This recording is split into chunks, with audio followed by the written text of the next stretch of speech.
ติดตามช่องพ่อบ้านแอคชั่นอย่าลืมกดตรงนี้นะคะ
อีกคนหนึ่งมาแล้วคนหนึ่งมาแล้ว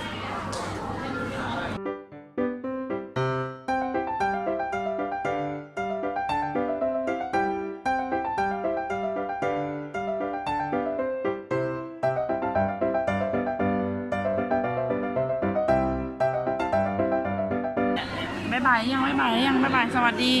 สวัสดีค่ะชอบไหมคะชอบไหมคะชอบไหมคะยิ้มหวานให้กล้องหน่อยเลย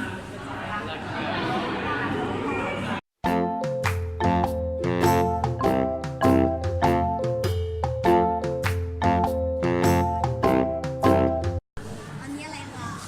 โอ้วันนี้สวยจังเลยนี่ ป คื ลา อ การ์ตู ปลาน การ์ตูน กั กั บบ ดอกไม้ทะเลพาน้องๆเดี๋ยวเราเนี่ยอุ้ยดูการ์ตูนพี่โจดูให้หน่อย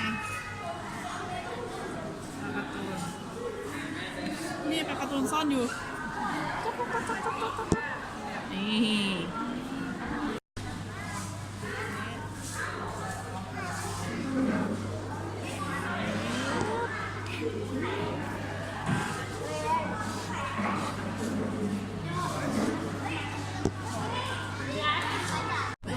บ๊ายบายกันบ๊ายบายโอเควันนี้เราจะไปดูปลาที่น่ากลัว ปลาไหลมอเรครับ เป็นยังไง เป็นปลาอันตรายนะครับเขาบอก คุณผู้ชมอยากเห็นไหมถ้าเห็นกดไลค์กดแชร์ เดี๋ยว ถ้าอยากเห็น ถ้าอยากเห็นกดไลค์กดแชร์นะครับเดี๋ยวเราไปดูกันเลยครับใกล้กันไปไหมเนี่ย ว้ายน่ากลัวมากเลยเฮ้ยมันขู่ด้วยอ่ะ ปลาไหลทะเล มันขู่เราเหรอหรือว่าไงมันขู่เหรอ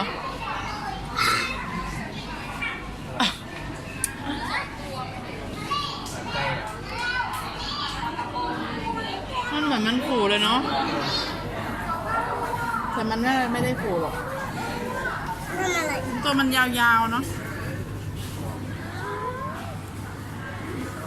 อันนี้คือตัวมันใช่ไหมหรือว่ามันมีหลายตัว ก็สามตัวนี่ตัวหนึ่งน้องตัวหนึ่งนะ อ๋อน่ากลั ทำ ว ไม จัง เขาคิดว่าอะไร น่ากลัวมากเลยอ่ะปลาไหลดูอะไรคะ เราค่ะ ไหนว้าวโอ้ยมาแล้ว ไม่กัด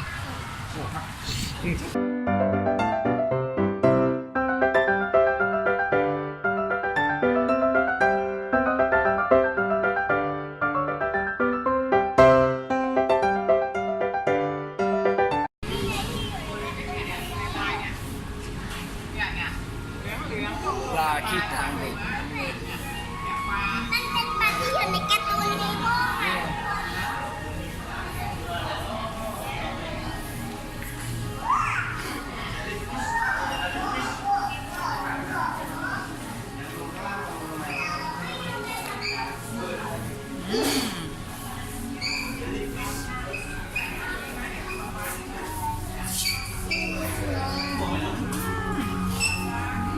สวยไหม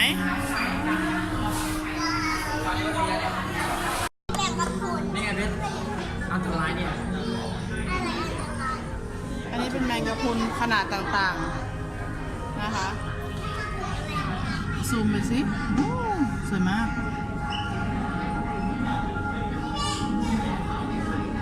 มึงไม่จำเราไม่เห็นเลยนะ ช่องหนึ่ง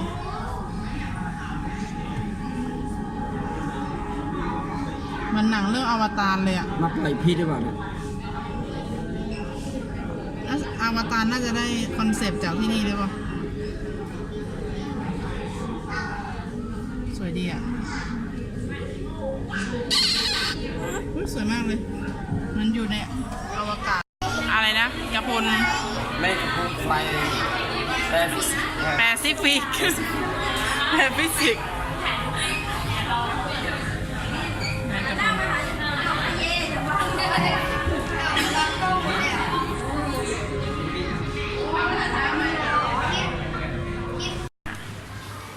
ปลาม้าน้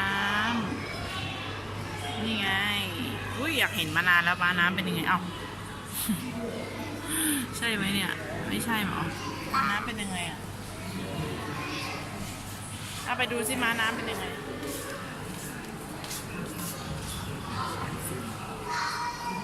ไม่เห็นม้าน้ำเลยอ่ะ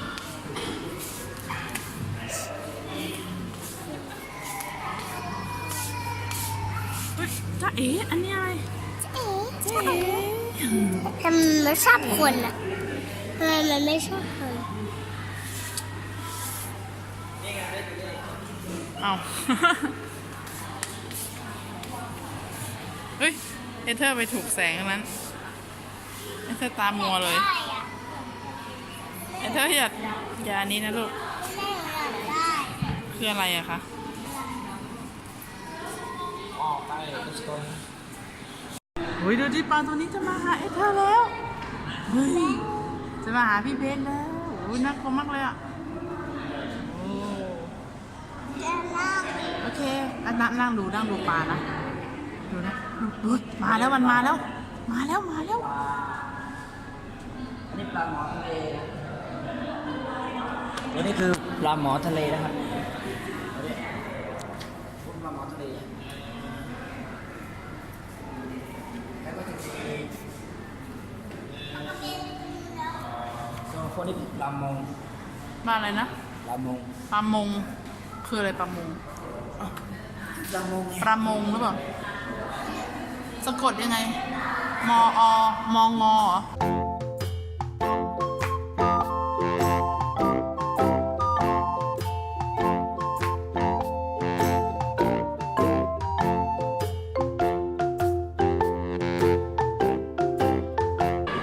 ปลามาแล้ว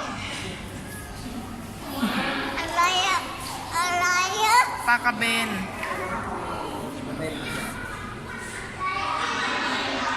ร้านไอ้เธอไปจับนี่เธอจับนี่